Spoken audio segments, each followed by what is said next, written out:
ಈ ಸಮಯದಲ್ಲಿ ನಿಮ್ಮೊಂದಿಗೆ ನಾನು ಮಾನವರಲ್ಲಿ ಕಂಡುಬರುವ ಪಾಪದ ಶ್ರೇಣಿ ಎಂಬ ವಿಷಯದ ಮೇಲೆ ಪರಿಶುದ್ಧ ಬೈಬಲ್ ಗ್ರಂಥದ ಆಧಾರದ ವಾಕ್ಯದ ಮೇಲೆ ನಾನು ಇವತ್ತು ನಿಮ್ಮೊಂದಿಗೆ ಮಾತನಾಡಲಿಕ್ಕೆ ಇಷ್ಟಪಡ್ತಾ ಇದ್ದೇನೆ.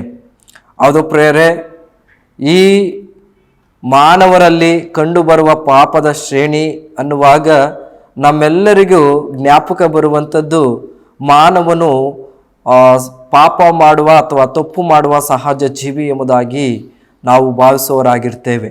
ಆದರೆ ದೇವರ ವಾಕ್ಯದಲ್ಲಿ ಮಾನವನು ಒಂದು ಗಾದೆ ಮಾತು ಉಂಟು,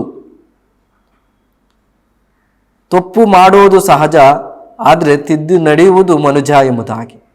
ಆದರೆ ದೇವರ ದೃಷ್ಟಿಯಲ್ಲಿ ಆ ರೀತಿಯಾದಂತಹ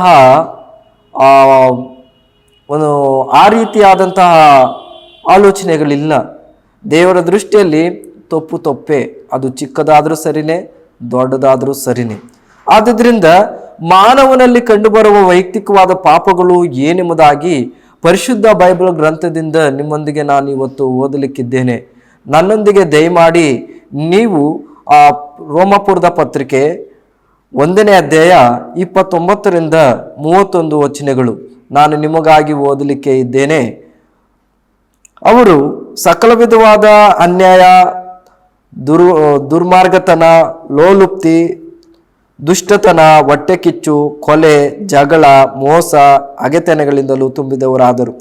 ಅವರು ಕಿವಿ ಊದುವವರು, ಚಾಡಿ ಹೇಳುವವರು, ದೇವರನ್ನ ದ್ವೇಷಿಸುವವರು, ಸೊಕ್ಕಿನವರು, ಅಹಂಕಾರಿಗಳು, ಬಡಾಯಿ ಕೊಚ್ಚಿಕೊಳ್ಳುವವರು, ಕೇಡನ್ನು ಕಲ್ಪಿಸುವವರು, ತಂದೆ ತಾಯಿಗಳ ಮಾತನ್ನು ಕೇಳದವರು, ವಿವೇಕವಿಲ್ಲದವರು, ಮಾತಿಗೆ ತಪ್ಪುವವರು, ಮಮತೆ ಇಲ್ಲದವರು, ಕರುಣೆ ಇಲ್ಲದವರು ಆದರು.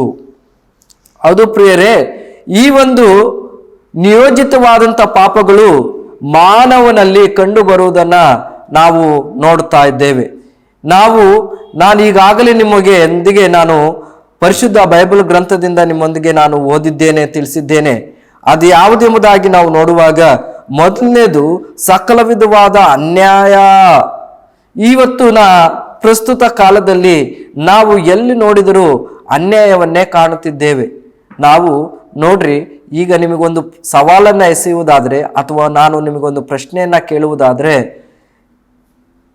ನಾವು ವಾಸಿಸುವಂತ ಈ ಪ್ರಪಂಚದಲ್ಲಿ ಅತಿ ಹೆಚ್ಚು ಒಳ್ಳೆಯದು ನಡೀತಾ ಇದೆಯಾ ಕೆಟ್ಟದ್ದು ನಡೀತಾ ಇದೆಯಾ ಅಂದ್ರೆ ಬಹುಶಃ ಜನರು ಹೇಳುವುದು ಹೆಚ್ಚಾದದ್ದು ತಪ್ಪುಗಳೇ ಎಂಬುದಾಗಿ. ಅನ್ಯಾಯ, ಎಲ್ಲಿ ನೋಡಿದರೂ ಅನ್ಯಾಯ.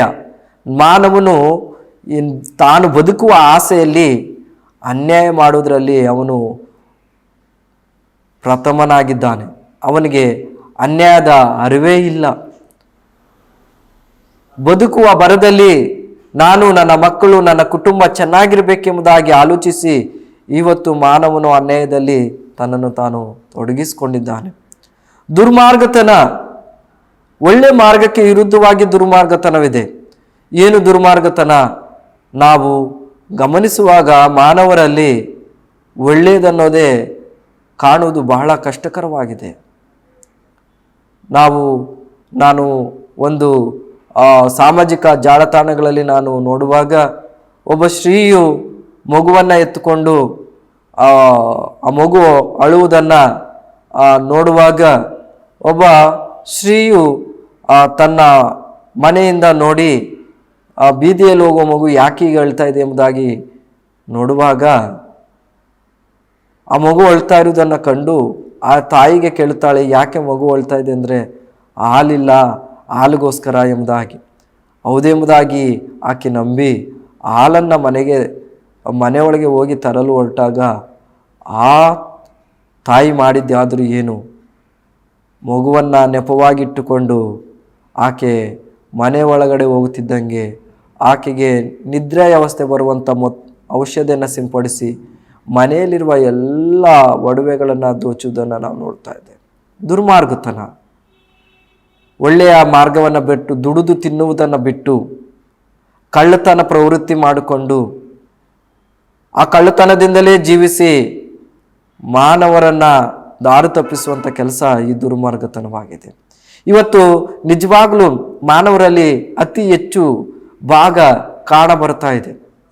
ಅದು ಕಳ್ಳತನವಾಗಿರ್ಬೋದು, ಲಂಚವಾಗಿರ್ಬೋದು. ಹೌದು, ನಾವು ನೋಡುವಾಗ ಎಲ್ಲಿ ನೋಡಿದರೂ ನಾವು ನಮ್ಮ ಸುತ್ತಮುತ್ತಲಿನ ನಮಗೆ ಯಾವುದೇ ಕೆಲಸಗಳಾಗಬೇಕಾದರೂ ನಾವು ನೋಡ್ತಾ ಇದ್ದೇವೆ, ಎಲ್ಲಿ ನೋಡಿದ್ರು ಭ್ರಷ್ಟಾಚಾರ.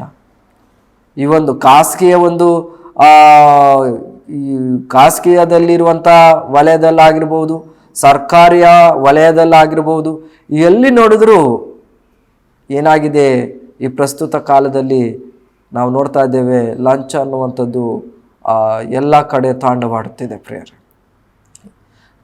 ವಿಮೋಚನಾ ಖಂಡದಲ್ಲಿ ನಾವು ನೋಡ್ತೇವೆ, ಲಂಚವು ನ್ಯಾಯವಾದ ಕಣ್ಣುಗಳನ್ನು ಮುಚ್ಚುತ್ತದಂತೆ, ಅಂದರೆ ನ್ಯಾಯಸ್ಥಾನವನ್ನು ಸೋಲಿಸುತ್ತದೆ ಎಂಬುದಾಗಿ.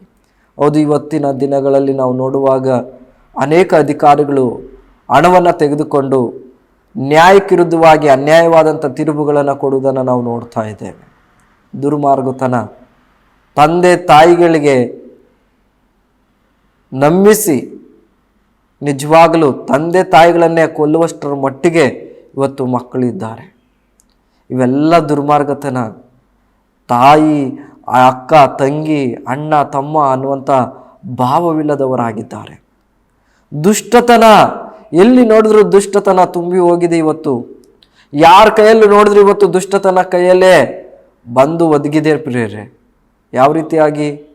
ನಾವು ಎಲ್ಲರನ್ನೂ ಅನ್ನುವುದಿಲ್ಲ. ನಮ್ಮ ಕೈಯಲ್ಲಿರುವಂಥ ಮೊಬೈಲ್ ಅದು ಒಳ್ಳೆಯ ರೀತಿಯಲ್ಲಿ ಉಪಯೋಗಿಸಿದರೆ, ನಾವು ನೋಡುವಂಥ ಜಾಲತಾಣಗಳು ಅದು ಒಳ್ಳೆಯ ರೀತಿಯಲ್ಲಿ ನಾವು ಉಪಯೋಗಿಸ್ಕೊಂಡ್ರೆ, ಆದರೆ ಅದನ್ನು ನಿನ್ನ ಕಾಮಿಷ್ಟವಾದಂಥ, ನಿನಗೆ ಪಾಪದಲ್ಲಿ, ಕೆಟ್ಟ ಕೆಲಸಗಳಲ್ಲಿ, ತಪ್ಪಾದಂಥ ಕೆಲಸಗಳಲ್ಲಿ ನೀನು ಆಲೋಚಿಸಿಕೊಂಡು ಅದನ್ನು ಉಪಯೋಗಿಸಿಕೊಳ್ಳುವುದಾದರೆ ಅದು ಕೆಟ್ಟದಾಗಿದೆ. ಏನು ದುಷ್ಟತನ ಅನ್ನುವಾಗ, ನಾನು ಇತ್ತೀಚಿನ ದಿನಗಳಲ್ಲಿ ನಾನು ನೋಡುವಾಗ ದುಷ್ಟತನ, ಎಲ್ಲಿ ನೋಡಿದ್ರೂ ದುಷ್ಟತನ. ಪ್ರಾಯದ ಯವನಸ್ಥರು ಅಪ್ರಾಪ್ತೆಯರ ಹೆಣ್ಣು ಮಕ್ಕಳ ಮೇಲೆ ಅತ್ಯಾಚಾರಗಳನ್ನು ಮಾಡೋದನ್ನು ನೋಡ್ತಾ ಇದ್ದೇವೆ. ಪ್ರಾಯದ ಯವನಸ್ಥರು ಈ ಒಂದು ನಾವು ನೋಡುವಾಗ ಈ ವ್ಯಭಿಚಾರ, ಈ ಕಾಮದಿಂದ ತುಂಬಿ ಹಿರಿಯರು ಕಿರಿಯರು ಅನ್ನುವಂಥ ಗೌರವವಿಲ್ಲದೆ ತಮ್ಮ ಕಾಮದ ಚೇಷ್ಟೆಗಳನ್ನು ತೀರಿಸಿಕೊಳ್ಳುವ ನಿಟ್ಟಿನಲ್ಲಿ ಅವರು ಕಾಮಾಭಿಲಾಷೆಯಿಂದ 2 ನಿಮಿಷ ಸಿಗುವಂಥ ಆ ಸುಖಕ್ಕಾಗಿ ತಮ್ಮ ಜೀವನಗಳನ್ನು ಹಾಳು ಮಾಡಿಕೊಂಡು ಜೈಲು ಪಾಲಾಗಿದ್ದವರು ನಾವು ನೋಡಿದ್ದೇವೆ. ದೇವರು ಇವೆಲ್ಲವುಗಳನ್ನು ಗಮನಿಸ್ತಾ ಇದ್ದಾನೆ. ಮಾನವರಾದಂಥ ನಮಗೆ ಈ ವಿಷಯಗಳನ್ನು ಕೇಳಿದಾಗ ಎಂಥ ಅಸಹ್ಯಕರವಾದಂತಹ ಕೆಟ್ಟ ಕೆಲಸಗಳೆಂಬುದಾಗಿ ನಾವು ಭಾವಿಸುವುದುಂಟು. ಯೋಚನೆ ಮಾಡಿ, ದುಷ್ಟತನ ಎಲ್ಲ ಕಡೆ ತುಂಬಿ ತುಳುಕ್ತಾ ಇದೆ. ಮಕ್ಕಳನ್ನು ದೂರದ ಪಟ್ಟಣಗಳಿಗೆ ಓದುವುದರ ಸಲುವಾಗಿ ನಾವು ಕಳಿಸಿಕೊಡುವುದಾದರೆ ಇವರು ವಿದ್ಯಾವಂತರಾಗಿದ್ದಾರೆ ವಿನಃ ಆಗಿಲ್ಲ. ಇತ್ತೀಚಿನ ದಿನಗಳಲ್ಲಿ ನಾವು ನೋಡುವಾಗ ಲಿವಿಂಗ್ ಟುಗೆದರ್, ಪ್ರೀತಿಯ ಮೋಹದಲ್ಲಿ ಬಿದ್ದಿದ್ದಾರೆ. ಪ್ರೀತಿಯು ಎಲ್ಲಕ್ಕೆ ನಡೆಸ್ತಾ ಇದೆ ಇವ್ರನ್ನ? ಒಂದು ದಿನ ರಾತ್ರಿ ಕಾಮದ ಆಸೆಗಳಲ್ಲಿ ತಲ್ಲೀನವಾಗಿ ಅದನ್ನ ಪ್ರೇಮದ ಹೆಸರಿನಲ್ಲಿ ತೀರಿಸಿಕೊಳ್ಳುವ ನಿಟ್ಟಿನಲ್ಲಿ ಪ್ರೇಮ ಎಂಬ ನಾಟಕವನ್ನು ಆಡಿ ಅಪವಿತ್ರವಾದ ಪ್ರೀತಿ ಎಂಬ ಪದಕ್ಕೆ ಅರ್ಥವಿಲ್ಲದೆ ಇತ್ತೀಚಿನ ದಿನಗಳಲ್ಲಿ ಕಾಣಬರುವುದನ್ನು ನಾವು ನೋಡ್ತಾ ಇದ್ದೇವೆ. ದೇವರ ಪರಿಶುದ್ಧ ವಾಕ್ಯವು ಹೇಳುತ್ತದೆ, ದೇವರು ಲೈಂಗಿಕತೆಯನ್ನು ಮದುವೆಗಾಗಿ ದೇವರು ಉಡುಗೊರೆಯಾಗಿ ಕೊಟ್ಟಿರುವಂಥದ್ದು, ಅದು ಉಡುಗೊರೆ. ಆದರೆ ಮದುವೆ ಆಗದಿರುವಂಥ ಯೌವನಸ್ಥರು, ಯೌವನ ಸ್ತ್ರೀಯರು, ಯೌವನ ಪ್ರಾಯಸ್ಥರು ಮದುವೆಗೆ ಮೊದಲೇ ತಮ್ಮ ಕಾಮದ ಆತುರತೆಯನ್ನು ತೋರ್ಪಡಿಸಿ ಶರೀರದಲ್ಲಿ ಪಾಪಿಷ್ಟವಾದ ಕೆಲಸಗಳನ್ನು ಮಾಡ್ತಾ ಇದ್ದಾರೆ. ಇದು ದೇವರ ದೃಷ್ಟಿಯಲ್ಲಿ ಹೇಯವಾದ ಕೃತ್ಯ. ತಂದೆ ತಾಯಿ ಮಾತುಗಳನ್ನು ಕೇಳದವನ ಬಾಳು ನಾಯಿಗಿಂತ ಕೀಳೆಂಬುದಾಗಿ ನಾವು ನೋಡ್ತಾ ಇದ್ದೇವೆ. ಇವತ್ತು ನಾವು ತಂದೆ ತಾಯಿಗಳ ಮಾತಿಗೆ ನಿಜವಾಗ್ಲೂ ವಿಧೇಯರಾಗಿದ್ದೇವಾ? ಈ ದುಷ್ಟತನದಿಂದ ನಮ್ಮ ತಂದೆ ತಾಯಿಯ ಮಾತುಗಳನ್ನು ಧಿಕ್ಕರಿಸಿ ಹಾಳಾಗಿ ಹೋಗಿದ್ದಾರೆ ಪ್ರಿಯರೇ. ಯಾಕೆ ಮಾತನ್ನು ಹೇಳ್ತಾ ಇದ್ದೀನಿ ಅಂದರೆ, ನಾನು ಒಂದು ದಿನ ATMನಲ್ಲಿ ಹಣ ತೆಗೆಯಬೇಕೆಂಬುದಾಗಿ ನಾನು ATMಗೆ ಹೋದಾಗ ಅದು ದಾರಿಯ ಮಗ್ಗಲಲ್ಲಿ ಇದ್ದಂಥ ATM. ನಾನು ಹಣ ತೆಗೆದುಕೊಂಡು ಹೊರಗಡೆ ಬಂದಾಗ ಹೆಚ್ಚಾದಂಥ ವಾಹನಗಳು ಚಲಿಸದಿರುವುದರಿಂದ ನಾನು ರಸ್ತೆ ಬದಿಯಲ್ಲಿ ನಿಲ್ಲಬೇಕಾಯಿತು. ನನ್ನ ರಸ್ತೆ ಬದಿಯಲ್ಲಿ ಒಂದು ಬೈಕ್ ಬಂತು, ಸಡನ್ ಆಗಿ ಬ್ರೇಕ್ ಹಾಕಿದ. ಅವನು ಯವನಸ್ಥನಾದ ಹುಡುಗನು, ಒಬ್ಬ ಯವನಸ್ಥ ಶ್ರೀ ಆ ಬೈಕ್ನಲ್ಲಿರುವುದನ್ನು ನಾನು ಕಂಡೆನು. ನಾನು ನಿಜವಾಗ್ಲೂ ಕೇಳಿಸ್ಕೊಳ್ತಾ ಇದ್ದೇನೆ. ನನಗೂ ಅವ್ರಿಗೊಂದು ಮೂರು ಅಡಿ ಅಂತರ ಅಷ್ಟೇ. ಅವರ ತಂದೆಯವರು ಫೋನ್ ಮಾಡಿದ್ದಾರೆ. ಅವ್ರ ತಂದೆಯವರು ಕೇಳ್ತಾ ಇದ್ದಾರೆ, ಅಪ್ಪ ಮಗನೇ ಎಲ್ಲಿದ್ದೀಯೋ ಅಂದರೆ ಅವನು ಹೇಳುವ ಮಾತೇನಾದರೂ ಗೊತ್ತಾ? ನನಗೆ ಆಶ್ಚರ್ಯವಾಯಿತು. ಅವತ್ತು ಭಾನುವಾರವಾಗಿತ್ತು. ಆದರೂ ಅವನು ಹೇಳಿದ್ದು ತಂದೆಗೆ ಏನು ಗೊತ್ತಾ? ಅಪ್ಪ, ನಾನು ಪ್ರಾಕ್ಟಿಕಲ್ ಎಕ್ಸಾಮಲ್ಲಿದ್ದೇನೆ ಎಂಬುದಾಗಿ. ಎಂಥ ವಿಪರ್ಯಾಸ! ಹೌದಾ, ನೀನು ಹುಡುಗಿಯನ್ನ ಹಿಂದೆ ಹಾಕಿಕೊಂಡು ನಿನ್ನ ಕಾಮಿಷ್ಟಮವಾದಂಥ ಕೆಲಸಗಳನ್ನು ನಡೆಸಿಕೊಳ್ಳುವುದಕ್ಕೆ ನೀನು ಪ್ರಾಕ್ಟಿಕಲ್ ಎಕ್ಸಾಮಲ್ಲಿದ್ದೀಯಾ? ನೋಡಿ, ಅವನು ಸುಳ್ಳು ಹೇಳುತ್ತಿದ್ದಾನೆ. ತಂದೆ ತಾಯಿಗೆನೆ ಎತ್ತ ಮಕ್ಕಳು ಸುಳ್ಳು ಹೇಳುವುದಾದರೆ ಎಷ್ಟು ನವೀನ ಸಂಗತಿ. ಪ್ರಿಯರೇ, ದೇವರ ವಾಕ್ಯ ಹೇಳುತ್ತದೆ, ಮತ್ತಾಯನ ಬರೆದ ಸುವಾರ್ತೆ 12ನೇ ಅಧ್ಯಾಯ 36ನೇ ವಚನದಲ್ಲಿ ಸ್ಪಷ್ಟವಾಗಿ, ಇದಲ್ಲದೆ ಮನುಷ್ಯನು ಸುಮ್ಮನೆ ಆಡುವ ಪ್ರತಿಯೊಂದು ಮಾತಿನ ವಿಷಯವಾಗಿ ದೇವರ ಹತ್ರ ನ್ಯಾಯ ವಿಚಾರಣೆ ದಿನದಲ್ಲಿ ಲೆಕ್ಕ ಕೊಡಬೇಕು. ನಿನ್ನ ಮಾತುಗಳಿಂದಲೇ ನೀನು ನೀತಿವಂತನೆಂದು, ನಿನ್ನ ಮಾತುಗಳಿಂದಲೇ ನೀನು ಅಪರಾಧಿ ಎಂಬುದಾಗಿ, ನೀನು ನ್ಯಾಯಸ್ಥಾನದಲ್ಲಿ ಒಂದವನಾಗಿದ್ದಿ ಎಂಬುದಾಗಿ. ಆ ತಂದೆಯು ನಿಜವಾಗಲೂ ಎಷ್ಟು ಆತನು ಅಮಾಯಕನಾಗಿರ್ಬೋದು. ಭಾನುವಾರ ಯಾವ ಕಾಲೇಜ್ ಇರುತ್ತೆ, ಯಾವ ಪ್ರಾಕ್ಟಿಕಲ್ ಇರುತ್ತೆ ಎಂಬಂತ ಪರಿಜ್ಞಾನವಿಲ್ಲದೆ ತನ್ನ ಮಗನು ಹೇಳಿದಂಥ ಮಾತನ್ನು ನಂಬಿಬಿಟ್ಟ. ಕೇಳುಗರೆ, ನೀವು ಎಷ್ಟೋ ಸುಳ್ಳುಗಳು ನಿಮ್ಮ ತಂದೆ ತಾಯಿಗಳಿಗೆ ಹೇಳಿಲ್ವಾ? ಸ್ತ್ರೀಯರೇ, ನಿಮ್ಮ ಗಂಡಂದರಿಗೆ ನೀವು ಸುಳ್ಳು ಹೇಳಿಲಿಲ್ವಾ? ಪುರುಷರೇ, ನೀವು ನಿಮ್ಮ ಹೆಂಡತರಿಗೆ ಸುಳ್ಳು ಹೇಳಲಿಲ್ವಾ? ಸ್ನೇಹಿತರೇ, ನಿಮ್ಮ ಒಡನಾಡಿ ಸ್ನೇಹಿತರಿಗೆ ಸುಳ್ಳು ಹೇಳಲಿಲ್ವಾ? ನಿಮ್ಮ ಕಾಮದ ಆಸೆಗಳನ್ನ ತೀರಿಸಿಕೊಳ್ಳುವುದಕ್ಕೋಸ್ಕರ, ನಿಮ್ಮ ಶರೀರದ ಇಚ್ಛೆಗಳನ್ನ ನೆರವೇರಿಸುವುದಕ್ಕೋಸ್ಕರ ನೀವು ಸುಳ್ಳು ಹೇಳಲಿಲ್ವಾ? ಹಾಗಾದ್ರೆ ಕೇಳು, ದೇವರ ವಾಕ್ಯ ಹೇಳುತ್ತದೆ, ಎಲ್ಲಾ ಸುಳ್ಳುಗಾರರು ಇವುಗಳಿಗೆ ಸಿಕ್ಕುವ ಪಾಲು ಬೆಂಕಿ ಗಂಧಕಗಳು ಇರುವ ಕೆರೆ ಎಂಬುದಾಗಿ. ಯಾಕಂದರೆ ಸುಳ್ಳಿನ ತಂದೆ ಸೈತಾನನಾಗಿದ್ದಾನೆ. ದೇವರ ಆಲೋಚನೆಗೆ, ದೇವರ ಮಾತಿಗೆ ವಿರುದ್ಧವಾಗಿರುವುದೆಲ್ಲ ಪಾಪವೇ. ಎಚ್ಚರ, ಗ್ರಹಿಸು. ಎಷ್ಟು ಚಂದವಾಗಿ ಇವತ್ತು ಸುಳ್ಳು ಹೇಳೋರಾಗಿದ್ದಾರೆ ಗೊತ್ತಾ? ಅಯ್ಯೋ, ಬಹಳ ದುಃಖಕರವಾದಂಥ ವಿಚಾರಗಳಲ್ಲಿ ನಾವಿದ್ದೇವೆ.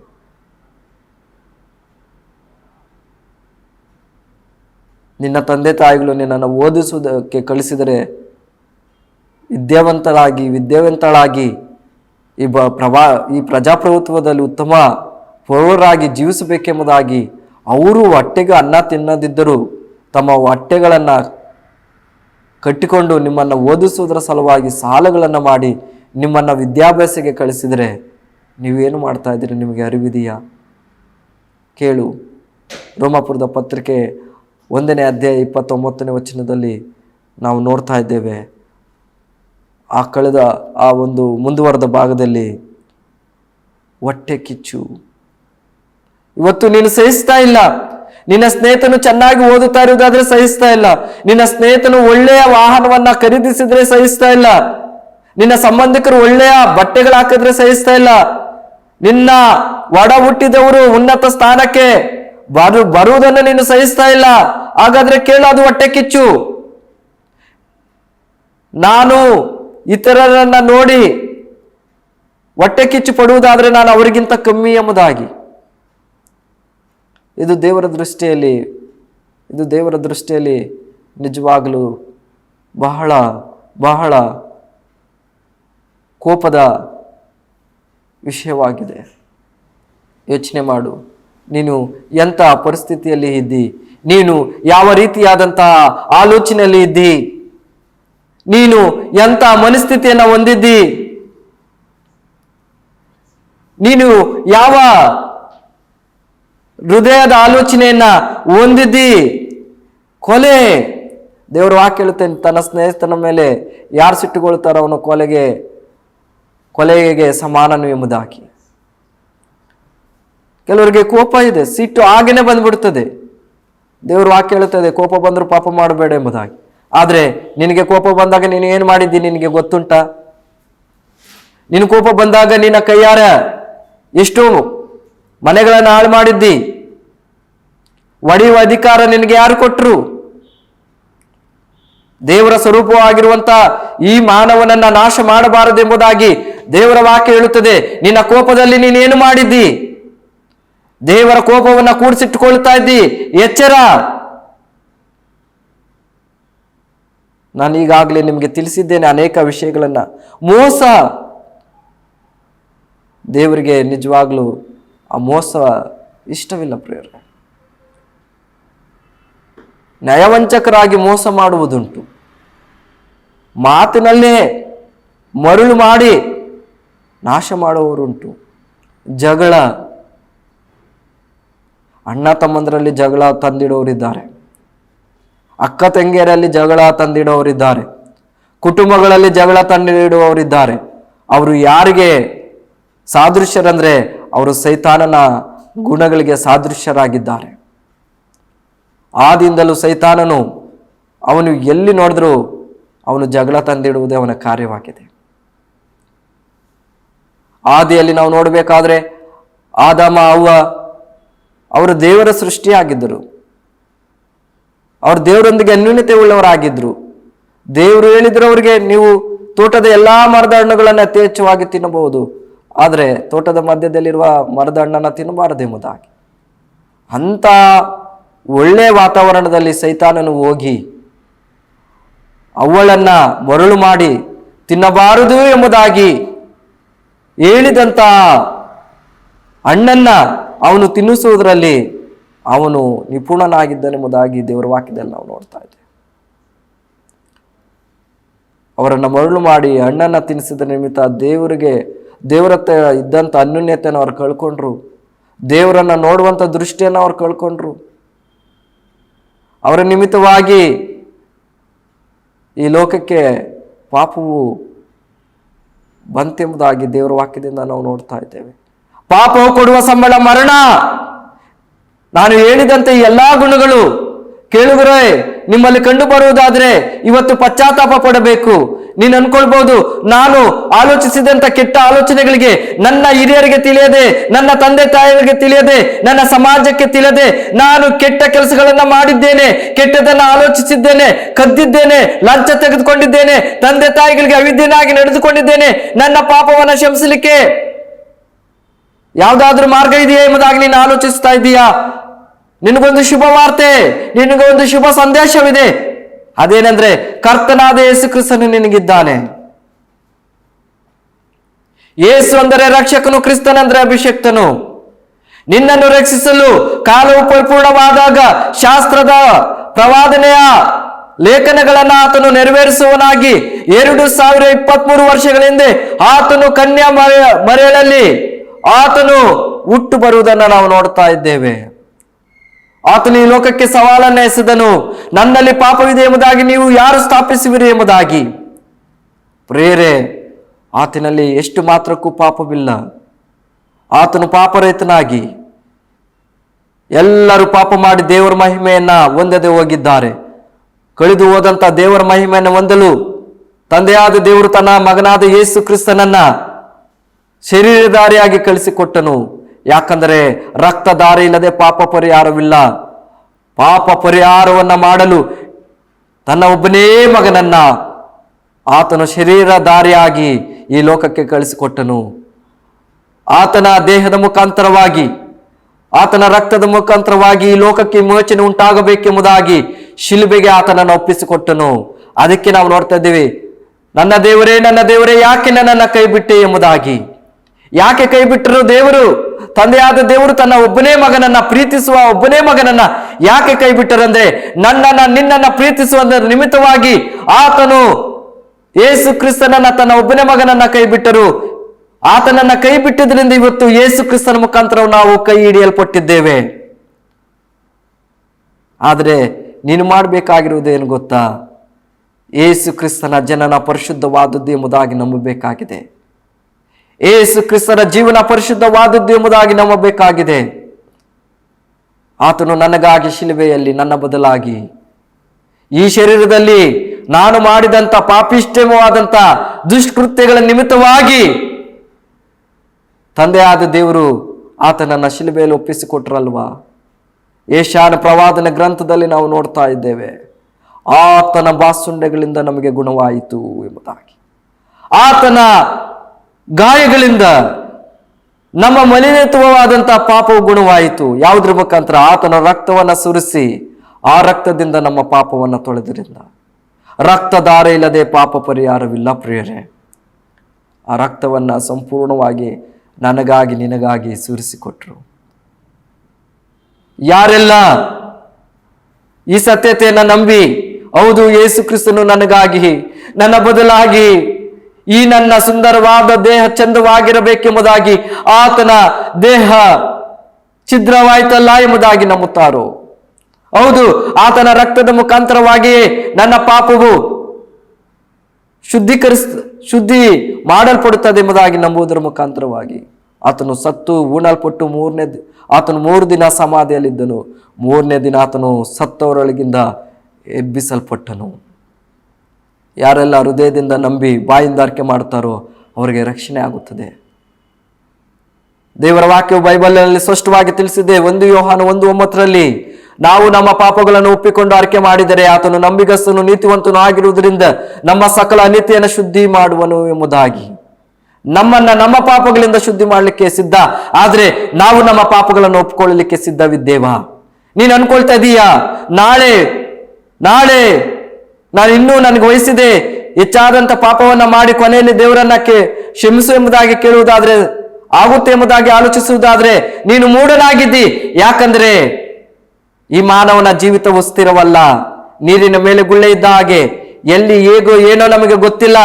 ಆದರೆ ಈ ಲೋಕದ ಯಾತ್ರೆ ಮುಗಿಯದೆ ಇರುವುದಿಲ್ಲ. ನಿನ್ನ ಹೃದಯದಲ್ಲಿ ಕ್ರಿಸ್ತನನ್ನು ಸ್ವೀಕರಿಸು. ಯೇಸು ಅಂದರೆ ರಕ್ಷಕನೆಂಬುದಾಗಿ ಹೇಳಿದ್ದೇನೆ. ನಿನ್ನನ್ನು ಪಾಪದಿಂದ ರಕ್ಷಿಸಲು ಸಿದ್ಧನಿದ್ದಾನೆ. ನಿನ್ನನ್ನು ನರಕದ ಬಾಗಿಲಿನಿಂದ ರಕ್ಷಿಸಲು ಸಿದ್ಧನಿದ್ದಾನೆ. ಯಾಕಂದ್ರೆ ನಾನು ಹೇಳಿದಂಥ ಗುಣಗಳ ನಿಮಿತ್ತವಾಗಿ ಪಾಪಕ್ಕೆ ಕೊಡುವ ಸಂಬಳ ಮರಣ. ನಾವು ಕಳ್ಳತನ ಮಾಡುವುದಾದ್ರೆ ನಮಗೆ ಸಿಂಹಾಸನ ಹಾಕ್ತಾರ, ಜೈಲಿಗೆ ಅಟ್ಟುತ್ತಾರ? ನೀವೇ ಯೋಚನೆ ಮಾಡಿ. ಎಲ್ಲರೂ ಅನ್ಕೊಳ್ತಾ ಇದ್ದೀರಿ, ಯಾರು ನೋಡಿದ್ದಾರೆ ಸ್ವರ್ಗ, ಯಾರನ್ನೋ? ಹೌದಾ, ನೀನು ಹುಟ್ಟಿದ ಮೇಲೆ ಈ ಭೂಮಿ ಇದೆ ಎಂಬುದಾಗಿ ನಿನಗೆ ಗೊತ್ತಾಗಿದೆ. ಸತ್ತ ನಂತರ ಒಂದು ಸ್ವರ್ಗವಿದೆ, ಒಂದು ನರಕವಿದೆ. ನಿನ್ನ ಸ್ಥಾನ ಎಲ್ಲಿ? ಈ ದಿನ ನೀನು ಎಚ್ಚೆತ್ತುಕೊಂಡರೆ ನಿನಗೆ ಶುಭ ದಿನ. ದೇವರು ನಿನ್ನನ್ನು ಪ್ರೀತಿಸುತ್ತಾ ಇದ್ದಾನೆ. ದೇವರು ನಿನ್ನನ್ನು ಕನಿಕರಿಸ್ತಾ ಇದ್ದಾನೆ.